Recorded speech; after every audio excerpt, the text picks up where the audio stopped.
Pixel 9 phones are the most popular Pixel phones ever, at least if you take a look at the recent sales report information. So, a news article popped up, and apparently Google has at least said, or somebody who knows the inside of Google said that the last quarter three, has been the best sales ever for Pixel phones. So that would have a pretty strong indication that the Pixel 9 is, well, quite frankly, people like it and they want to buy it. And that's fantastic news because, well, they are kind of low in the market share department. But there's been a lot of improvement. So why is it that I think that the Google Pixel 9 series phone is having success where maybe the last couple of years they haven't? Well, one, I think people like the design. I think that the camera really stands out. I think that the build quality is good. And I think people don't really buy into the negativity when it comes to the Tensor.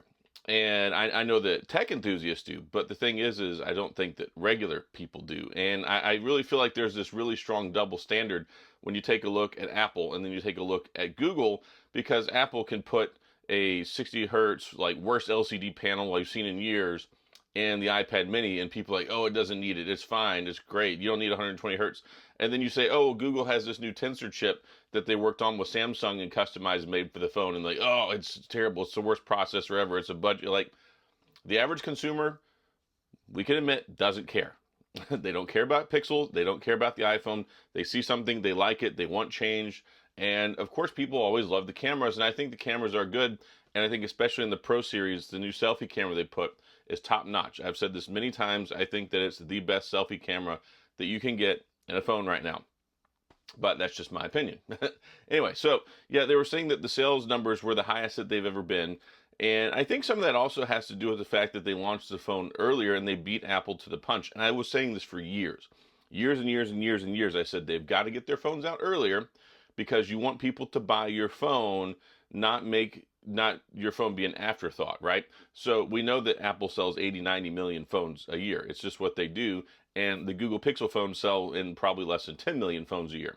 So if you make your phone an afterthought to the iPhone, people are probably going to gravitate more towards the iPhone for comfortability because they've had it, because they just want to get the new one.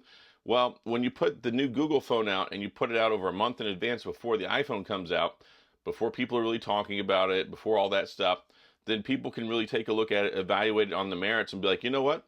I like this. This is kind of cool. I'm going to try it out. And I think people have largely been happy with it. And yeah, I know there are differences between the A18 and also between, the Google Tensor 4, but it's a 3.15 gigahertz chipset, flagship level performance in my opinion. I use this phone basically daily.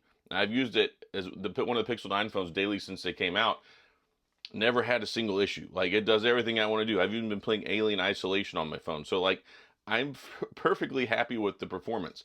And if I'm up in like top 1% echelon of power users for phones and it works perfectly great for me, 99% of people that pick up this phone will have no issue.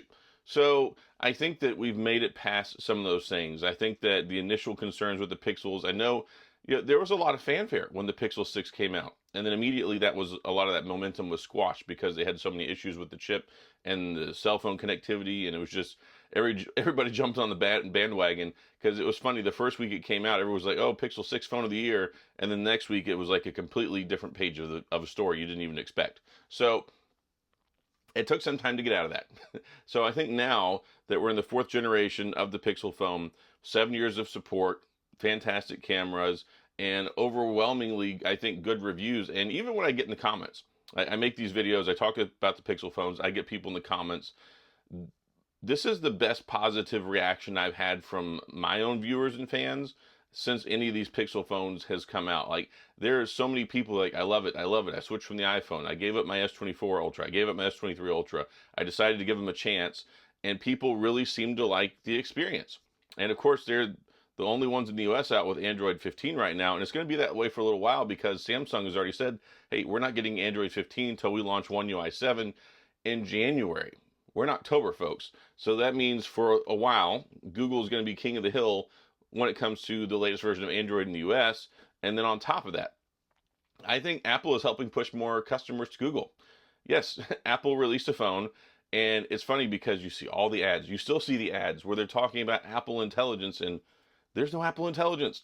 It's not available. You can do the beta, and that's fine, but most of creation is not getting into the beta. They're going into the store, and I guarantee you there was probably thousands of people that went in on day one to buy the phone and hearing all these things, seeing all these commercials about Apple Intelligence, and then they get home and realize it doesn't even do it, which I think is one of the biggest false advertisement cash grabs ever. Like, Apple is knowingly, willfully selling these phones on the pretense of Apple Intelligence, and it ain't here. And it's not even going to be fully deployed until sometime next year. And then we can evaluate it on the merits and see if it's actually good.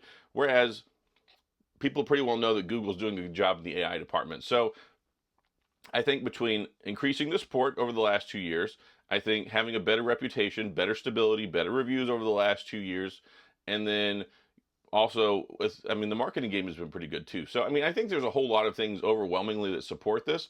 And I think one other thing that people can't factor in is that wild card factor where people just want to try something new. People are tired of the same old, same old, same old, and maybe they weren't willing to give the Pixel a chance before. And now they're like, hey, it looks pretty nice. There's some good deals. The carriers had some decent deals. It looks fantastic. I've heard good things. I know they make good cameras. Let's try something different. And there just comes a point in time where, like, people are fed up with Apple's BS. People are fed up with Samsung and the way they do things. I mean, granted, Samsung I don't think is as bad as Apple, but there are things I don't like about them, like the fact that, you know, they're still rocking the same camera 3 years later on an $1,800 phone. So, I have fair criticism for all brands. I've said this before. I am an equal opportunity hater. I will say bad things about whatever phone I feel has bad things that need to be talked about. And that's just because I'm in here as an advocate for you, for the consumer. I don't work for these brands. I'm not here to try and increase their sales or pad their stat lines.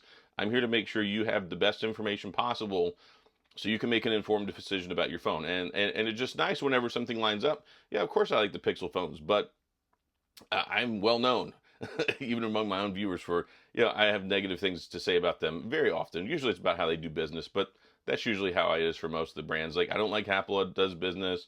I don't like how Google does business sometimes, but positivity, good, recognize where good is, and I've really enjoyed this phone. The Pixel 9 Pro, 9 Pro XL, even the 9, even my son's really enjoying the 9, and he carries it as a second phone because he's like me and he, you know, carries two phones, but he really loves the Pixel 9 and he's been using that for the last couple of weeks. So yeah, overwhelmingly, I think people seem to like these phones. I think they've done well. I think they perform well, and I think the market is responding to that, and that's why you're seeing the best sales ever for a quarter for Pixel phones. And I think that's going to carry over. And again, getting out there in front of Apple, I think, was a huge thing. Even getting it out there before Android 15, I think for sales perspective, I think that was a very important decision, and they did a good job on that. So that's all I got. Any questions, comments, concerns, gripes, complaints, all that stuff? This is the last video from Tokyo. I'm going to leave today and fly back to the United States, land of Dr. Pepper and Tex-Mex and all those other things. So that's all I got. Hopefully you enjoyed the video. If you did, of course, hit the like and the subscribe button and the little notification bell if you want updates when new videos come out. And as always, thanks for being here. I appreciate you watching, and I'll see you guys next time.